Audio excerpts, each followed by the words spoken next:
est effectivement choqué de ce qui est en train de se passer. Et notamment, on est contre non pas la vaccination, puisque on a toujours été vacciné contre les maladies antérieures. Et d'ailleurs, on n'est même pas opposé à la vaccination contre le Covid, mais on est contre l'obligation vaccinale, ce qui est complètement différent. On estime qu'on est chacun libre de son choix et de son corps. Au lieu d'être contre, je dirais qu'on est pour.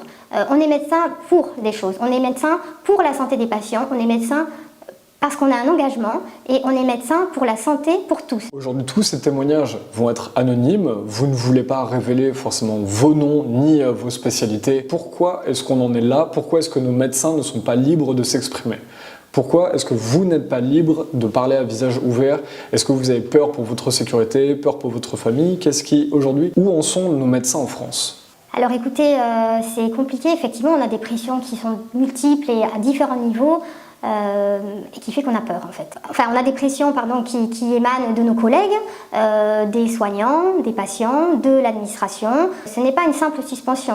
Symboliquement, c'est extrêmement violent, c'est-à-dire que c'est presque remettre en cause nos compétences, alors que finalement, sans preuve.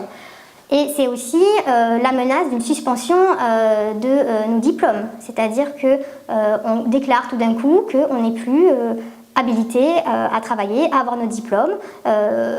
Et il n'y a aucune considération en fait éthique, humaine, qui est quand même la base au départ de la médecine. Et nous, en tant que médecins, on n'est pas plus considérés comme tels, puisque cette sanction,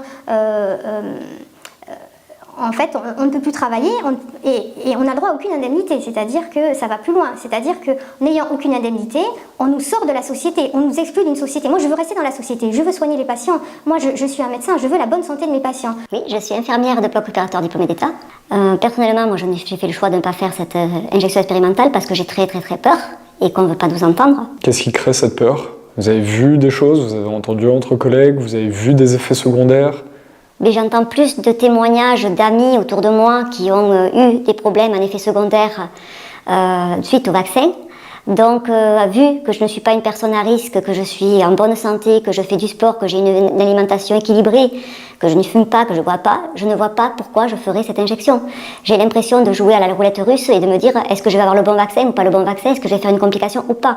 En tant que soignant, vous dites, si on est en bonne santé, qu'on mange bien et tout, en plus, si on est pour les plus jeunes, il n'y a pas besoin de faire ce vaccin, ça n'est pas nécessaire. Je pense forcément que ce n'est pas forcément nécessaire, on va dire. Après, en tant qu'infirmière de bloc opératoire, je dois dire que je connais les gestes d'hygiène et du port du masque et de l'asepsie au niveau des patients. Je sais comment me comporter, je sais quels gestes faire ou pas faire. Je crois qu'on est quand même les mieux formés pour savoir transmettre le moins de risques aux patients, quoi. Et à l'heure actuelle, je trouve que le problème, ça va être le fait de nous suspendre. On va entraîner plus de problèmes, parce qu'on est peu de personnes qualifiées dans notre métier. Voilà, infirmière de bloc opérateur, c'est-à-dire qu'on instrumente les interventions, on fait des fois les aides opératoires, on est circulante. On est peu. Et donc là, on va enlever des gens qualifiés parce qu'on a peur de cette injection. Je ne sais pas ce que ça va entraîner, et on fait en plus maintenant, on fait des déprogrammations. Depuis le Covid, on a pris l'habitude de déprogrammer. Moi, j'ai une question. Je suis peut-être qu'infirmière de bloc opératoire, mais quelles conséquences ça aura de déprogrammer certains patients qui ont vraiment besoin d'intervention? Déjà parce qu'on a déprogrammé avant pour un manque de moyens, de personnel, tout ça, et on a continué depuis qu'ils nous disent oui, il faut. Les moyens, on ne les voit pas au niveau de l'hôpital. On voit les moyens partout, voilà, QR code à contrôler, tout ce que vous voulez. On voit des tests PCR faits à tire-larigot. Maintenant, on va chercher savoir qui est malade ou pas, qui c'est qui est Covid ou pas. Mais faut arrêter, quoi. Si on est malade, on le sait, on le voit quand on a des symptômes. Maintenant, c'est le test dans le nez qui va nous dire qu'on est malade. Moi, je trouve ça extraordinaire. Parce que bon, autant comme ça, on entend à la télé Covid, cas. Et les gens ne savent plus faire la différence entre les cas Covid et le Covid des gens malades. Et on tombe dans une espèce d'hystérie de peur, où il n'y a pas à avoir peur. Il faut arrêter cette peur que nous témoignent les médias. Heureusement, j'ai pas la télé et donc je ne suis pas tombée dans ce panneau-là. Les médias n'arrêtent pas de nous assailler. Il faut avoir peur. Il y a tant de cas de Covid, il y a tant de gens qui meurent. Mais il faut regarder autour de soi. Arrêtez, regardez autour de vous. Qu'est-ce que vous avez? Prenez référence de votre femme, de vos familles, de vos amis. Oui, malheureusement, il y a certaines personnes qui ont perdu des gens du Covid. Oui, c'est vrai, je suis très triste pour ces personnes-là. Mais maintenant aussi, il y a des gens qui vont perdre leur famille parce qu'on a retardé des interventions, parce qu'on n'a pas traité les cancers, parce qu'on repousse tout. Maintenant, on va prendre, déjà, on va avoir des problèmes parce qu'il va manquer de chirurgiens ou d'infirmières de bloc opératoire ou d'infirmières qu'on ne pourra pas soigner simplement pour une injection. J'espère que les gens vont se réveiller et qu'ils vont se rendre compte qu'ils ont besoin de nous et qu'on les aime et qu'on a envie de travailler avec tout le monde. Alors, moi je suis chirurgien, enfin j'étais chirurgien jusqu'à hier, puisque je suis maintenant suspendu. J'ai plus le droit de travailler depuis ce matin. Pourquoi est-ce que vous refusez, vous, cette injection? Alors, cette injection, donc comme je disais, elle est expérimentale. On a pour l'instant, on manque de recul totalement. On est à moins d'1 an des premières injections. À long terme et moyen terme, on ne sait absolument pas ce que ça donne. Et à court terme, on voit déjà des effets secondaires importants, on va dire. On va dire qu'il y en a quand même régulièrement et de plus en plus. Parce qu'il semblerait, donc j'ai vu sur des études américaines, que plus le nombre de doses augmente, c'est-à-dire qu'il y a plus d'effets secondaires à la 2e dose qu'à la première. Et on peut estimer certainement qu'à la 3e, il y aura encore plus d'effets secondaires qu'à la 2e. On voit des myocardites chez des jeunes, on voit des thromboses, Des nombres qui sont anormaux pour un vaccin? Ah oui, complètement anormaux, dans des proportions qui n'ont jamais été vues en fait. Quand on regarde la littérature sur le site américain de recensement qui s'appelle le VAERS, ils ont plus d'effets secondaires avec la vaccination Covid depuis environ 6 mois que sur toutes les vaccinations, toutes confondues depuis 30 ans. Donc les vaccinations, la grippe, la variole, tout ce qu'on connaît, les vaccinations habituelles. Et donc en 6 mois, ils ont plus d'effets secondaires que tous les autres vaccins réunis en 30 ans. C'est choquant. Je ne comprends pas pourquoi on nous empêche de travailler alors qu'on manque de soignants et qu'on est les non-vaccinés testés toutes les 72 heures, on est négatif. Donc je pense qu'on est les moins contaminants de tout l'hôpital et on nous met quand même dehors.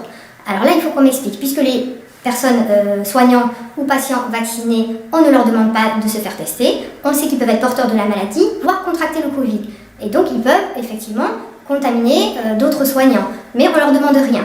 Pareil, certains patients qui ne peuvent pas rentrer à l'hôpital parce qu'ils refusent le pass sanitaire ont, par dérogation, par un certificat médical, on les autorise à rentrer. Donc ils sont potentiellement contaminants, on ne leur demande aucun test. Heureusement quand même qu'on les autorise à rentrer, parce que sinon il y a une entrave à la déontologie médicale. Mais qui doit faire ce certificat médical? Puisque le pass sanitaire, il est imposé par le gouvernement. Mais qui doit faire ce certificat médical pour justement ne pas faire entrave à la déontologie médicale ou pour pas que certains patients portent plainte? C'est moi, le médecin. C'est moi, en tant que médecin, qui prend la responsabilité de décision du gouvernement. C'est-à-dire que c'est à moi d'estimer s'il y a une perte de chance ou pas de mon patient de rentrer à l'hôpital et donc de lui faire un certificat médical pour qu'il puisse rentrer à l'hôpital même s'il n'a pas le pass sanitaire. Donc, on me fait porter une responsabilité qui n'est pas la mienne. On me met dehors et pourtant c'est à moi de prendre la responsabilité des personnes qui me mettent dehors. Donc là, il y a un gros problème au niveau de la responsabilité et on voit des choses qui sont en train de se passer à l'hôpital, mais ailleurs c'est pareil, on n'est pas de même dans le système privé, c'est pareil, on est tous ensemble, avec tous solidaires, mais on est en train de fermer des lits, on met du personnel soignant testé négatif toutes les 72 heures dehors, on est en train de détruire le système de santé actuel. Et je ne veux pas, moi, parce qu'on me met dehors, qu'on me mette la responsabilité dessus. C'est-à-dire qu'on m'accuse de moi être responsable de décisions qui ne sont pas les miennes. Je ne demande et on ne demande qu'à travailler. On travaille pour les patients. Et je rappelle aussi que l'hôpital, il n'appartient pas aux médecins, il n'appartient pas au gouvernement, il appartient aux citoyens. Voilà, merci. Vous faites partie d'un collectif qui vous êtes plusieurs médecins, justement, dans ce reportage, à vous mettre en lien. Est-ce que vous appelez les autres médecins à prendre contact, justement, à être ensemble pour ceux qui sont dans ce combat-là? Est-ce que c'est un combat pour les médecins aujourd'hui aussi? C'est un combat pour les médecins qui réfléchissent, qui analysent la situation et il y a curieusement un certain nombre de médecins qui... il y en a certains qui ne remettent pas en question la narration gouvernementale officielle et peut-être par esprit de conformation en fait, parce que notamment lors des études médicales on nous apprend quand même à obéir à des protocoles, à la hiérarchie et donc c'est quand même un trait de caractère de pas mal de médecins de suivre les ordres. et les protocoles. Et puis il y a d'autres médecins, je pense, qui n'ont pas spécialement réfléchi. Alors on a quand même certains qui commencent à s'éveiller parce qu'ils voient des effets secondaires. Mais du coup, pour revenir à votre question, c'est justement, il faut, je pense que les médecins qui justement ont des doutes, se posent des questions sur leur responsabilité dans cette histoire, maintenant sur la suspension aussi, ceux qui ne sont pas vaccinés. Je pense qu'il faut réellement qu'ils se mettent en lien et qu'ils essayent de trouver leurs collègues. Alors souvent, les médecins qui ne sont pas vaccinés, qui ne sont pas dans la pensée unique, se sentent isolés et ont très peur de s'exprimer. À partir du moment où ils rencontrent du monde et qu'ils arrivent à échanger, ça donne de la confiance, ça donne de la force et ça permet de continuer un peu à combattre, on va dire, parce que c'est un combat finalement. Moi, je suis médecin hospitalier, praticien hospitalier. Même question que pour tout à l'heure. Les médecins ne sont-ils pas libres de parler? Pourquoi souhaitez-vous être anonymisé aujourd'hui? La pression est trop forte et qu'il est difficile de pouvoir échanger de façon sereine avec nos collègues qui sont vraiment tous pro-vaccination avec une intensité sans précédent. La particularité de votre témoignage dans ce reportage est que vous êtes vous-même vacciné, mais contre l'obligation. Moi, je me suis vaccinée parce que je me considère comme une personne à risque et que j'ai voulu protéger les patients du service dans lequel je travaille. Donc, j'ai voulu me vacciner. Voilà. Donc, je ne suis pas anti-vaccin. Au contraire, je pense que ce vaccin est une prouesse biotechnologique. Voilà. Simplement, je pense qu'on n'a pas le recul nécessaire et qu'on ne peut pas l'imposer. Il semble apparaître des effets secondaires initiaux, importants, et on est obligé quand même de dire, nous les médecins, que nous ne savons pas ce qui va se passer à moyen et à long terme. Voilà, donc ça, la population doit le savoir. Moi, je trouve qu'il y a un point fondamental qui n'est pas assez repris. On parle de traitement précoce, mais qui ne serait pas efficace. Simplement, ça, a priori, on ne peut pas dire qu'ils ne sont pas efficaces ou qu'ils sont efficaces, mais ce que je vois, c'est qu'on a interdit des molécules qu'on connaît depuis très longtemps. Et ça, c'est là que moi, le doute s'est emparé de moi, parce que je n'ai jamais compris pourquoi on interdisait des molécules que moi-même j'ai souvent prescrites, notamment l'hydroxychloroquine, et l'ivermectine dans un deuxième temps, que j'ai aussi très souvent prescrit pour des épidémies de gale à des sujets jeunes et à des sujets âgés. Donc je peux, moi, dire ce soir que ce sont des molécules non toxiques. Dans ce que l'on entend aujourd'hui, on entend peu de gens qui sont favorables au vaccin être également favorables à ces traitements précoces. Oui, enfin, je n'ai pas dit, je nuance, je n'ai pas dit que je savais s'ils étaient efficaces, je dis juste que je ne comprends pas pourquoi on les interdit. Voilà, parce qu'on sait prescrire, on connaît les doses toxiques, donc on pourrait les prescrire. Je ne comprends pas pourquoi on nous interdit de les prescrire, donc c'est aussi une remise en cause de notre droit de prescrire. Voilà, des molécules qui ont fait déjà leurs preuves dans d'autres indications, on est bien d'accord, mais voilà. Donc au pire, elles ne marchent pas, mais c'est quand même peut-être, au pire, elles ne marchent pas, et au mieux, elles marchent. Et on empêche les médecins de prescrire? Absolument. C'est interdit, l'hydroxychloroquine est interdite. L'ivermectine, il y a eu un petit flou au départ. Là, maintenant, je crois qu'elle est interdite. Mais enfin, si on prescrivait l'ivermectine, les pharmaciens nous appelaient. Enfin, c'était compliqué, quoi. On nous empêche de travailler, de faire notre métier correctement. On n'est pas sanctionné pour tuer personne. On n'est pas sanctionné parce qu'on est incompétent. On est finalement sanctionné parce qu'on a des doutes, parce qu'on s'interroge, parce que ce qu'on voit actuellement ne correspond pas à des obligations qui sont faites et on est confronté à des choses lourdes de sens. C'est-à-dire, est-ce que mon patient, en l'obligeant à se faire vacciner, est-ce que je ne lui fais pas encourir un risque et finalement par rapport à un bénéfice qui peut être très faible, notamment les sujets jeunes, puisque le risque d'avoir une forme de Covid grave chez le sujet jeune est très faible. Donc, par contre, si je le vaccine alors qu'il va bien, je ne sais pas si sa santé ne sera pas fragilisée. Donc moi, je ne veux pas cautionner ça, je ne veux pas être impliquée dans ça et je ne veux pas être pris en otage de cette médecine qui est imposée finalement. Vous vous sentez pris en otage aujourd'hui ? Oui, on est pris en otage par des directives en fait, gouvernementales qui sont en complet décalage avec la réalité de terrain et la pratique de la médecine. Je suis médecin hospitalier. Alors je ne sais pas si on peut appeler ça de la peur, mais en fait c'est des pressions et on est sujet à... On est montré du doigt, quoi. Si vous voulez, on est dans un monde qui est devenu un monde binaire, numérique quasiment. Soit on est du côté du bien, soit on est du côté du mal. Et également pression avec les collègues, parce qu'effectivement les médecins non vaccinés, c'est pas la majorité, et que quand on n'adhère pas à cette idéologie vaccinale et à ce véritable dogme, pour pas dire autre chose, eh bien on est montré du doigt et du coup ça crée des pressions. Pression au quotidien, pression quand on va manger au self, on se retrouve inséré dans des discussions où on est tout de suite vilipendé parce que voilà. C'est binaire. C'est tout à fait binaire. Il n'y a pas de discussion, comme a dit le témoignage précédent. Tout à fait. Mais là, pour vous, c'est injustifié. Ne pas être vacciné, ça n'est pas forcément victimiser son voisin ou ce genre de truc. Bah, oui, en fait, ce vaccin, il y a 3 points pour adhérer à un vaccin. Le premier, c'est d'une part qui vous protège, vous, de la maladie, et en particulier des formes graves de la maladie. Le deuxième point, c'est qu'il n'y a pas trop d'effets secondaires et que donc cette balance bénéfice-risque penche plus du côté des bénéfices. Le troisième point, donc, c'est cette histoire de contagiosité, c'est-à-dire que quelqu'un de vacciné ne doit pas être contagieux, il ne doit pas être porteur du virus.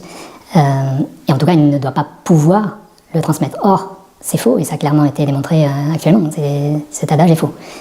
Donc, aller imposer une vaccination alors qu'aucun de ces 3 points fondamentaux n'est en place, ça ne me paraît pas justifié. Est-ce que ces points-là, est-ce que vous seriez prêt à les défendre devant un tribunal, justement, si vous le deviez? Est-ce que, voilà, pour l'expliquer aux gens, enfin, ces vérités vont rester cachées parce que, justement, les gens ne veulent pas, les médecins ne veulent pas s'exprimer publiquement? Alors, c'est vrai que c'est difficile, hein, c'est stressant à tout point de vue.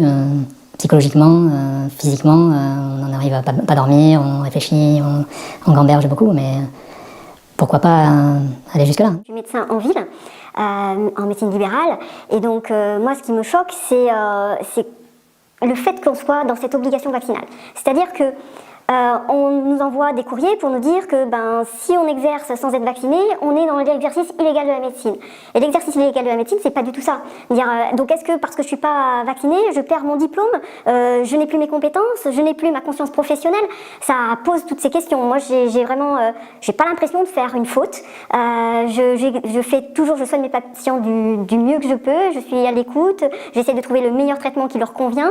Je ne suis pas dans un dogme de un médicament obligatoire qui va traiter tout. Et le tout vaccin va nous sauver. On voit que c'est pas en train de marcher non plus. Qu'est-ce que je fais? Donc, sachant que maintenant on sait très bien qu'en étant vacciné, on peut aussi transmettre. Donc, je suis dangereuse, je suis pas dangereuse? Je comprends pas, en fait, ce qu'on me demande. C'est troublant. Est-ce qu'aujourd'hui, pourquoi, même question que tout à l'heure, pourquoi vouloir rester anonyme? Voilà, où en est la liberté des médecins? On est tous sauf libres. On nous impose donc la vaccination et de vacciner nos patients. On nous empêche de prescrire certaines choses et on a cette menace de sanctions qui peut aller jusqu'à des amendes pécuniaires, qui peut aller jusqu'à une menace d'emprisonnement de 6 mois ou d'intérêt général, de travail d'intérêt général. Donc ça s'appelle pas la liberté, c'est pas comme ça que je vois la liberté. Et donc effectivement, si je donne mon nom, ma qualification où j'exerce, c'est comme si je leur disais coucou, je suis là, je suis pas vaccinée, venez me voir, venez m'amener la sanction. Sauf que pour l'instant, j'ai vraiment envie de continuer de faire de la médecine et soigner mes patients. Je suis médecin, je travaille en établissement médico-social, donc en EHPAD, avec des personnes âgées essentiellement. C'est une grande part de mon activité. L'anonymat aujourd'hui est nécessaire par peur, peut-être pour une certaine partie. C'est aussi une stratégie de défense et de protection pour pouvoir survivre dans un contexte hostile. Les médecins vivent aujourd'hui en contexte hostile. C'est-à-dire que quand on a effectivement une forme de réflexion sur la situation globale, une réflexion sur la nouvelle maladie émergente et sur les stratégies qui sont mises en place et qu'on l'exprime, oui, on est en contexte hostile. Vous n'êtes pas vacciné, vous avez été suspendu? Alors mon statut vaccinal ne regarde que moi, c'est donc un sujet très personnel. Et je ne suis pour l'instant pas encore officiellement suspendue, mais on menace de l'être, oui, dans les jours qui viennent. Ce que je voudrais partager, c'est déjà que, étant médecin, on n'est pas moins humain, et donc en fait, j'interviens ici en tant que médecin pour ma profession, mais je suis aussi une femme citoyenne, je suis une maman et une future grand-mère. Et j'ai aussi des parents âgés, donc je suis dans une famille assez banale, mais qui est aussi mon projet de vie. Et donc je me dois d'intervenir sur les interrogations que j'ai actuellement depuis les mois passés. Elles se sont nourries d'informations collectées, recherchées, parce qu'elles ne sont pas forcément disponibles de façon claire et évidente. Et au fur et à mesure des recherches, on se rend compte que beaucoup ont été censurées. Et donc beaucoup de questions sont arrivées et d'interrogations au fil du temps, qui ont permis aussi, par des échanges, disons, discrets au départ et de plus en plus en confiance avec des collègues médecins ou soignants, donc d'autres professions, des infirmières, des aides-soignantes, dans tous les corps de métier, on se pose des questions. On n'a pas besoin d'être médecin pour se poser des questions sur la logique, la rationalité de ce qui se passe et de ce qui pourrait être effectivement les nouvelles conduites si on raisonne avec l'évolution et le constat qu'on peut faire de façon objective avec une vision plus réaliste que celle qu'on nous montre à la télé.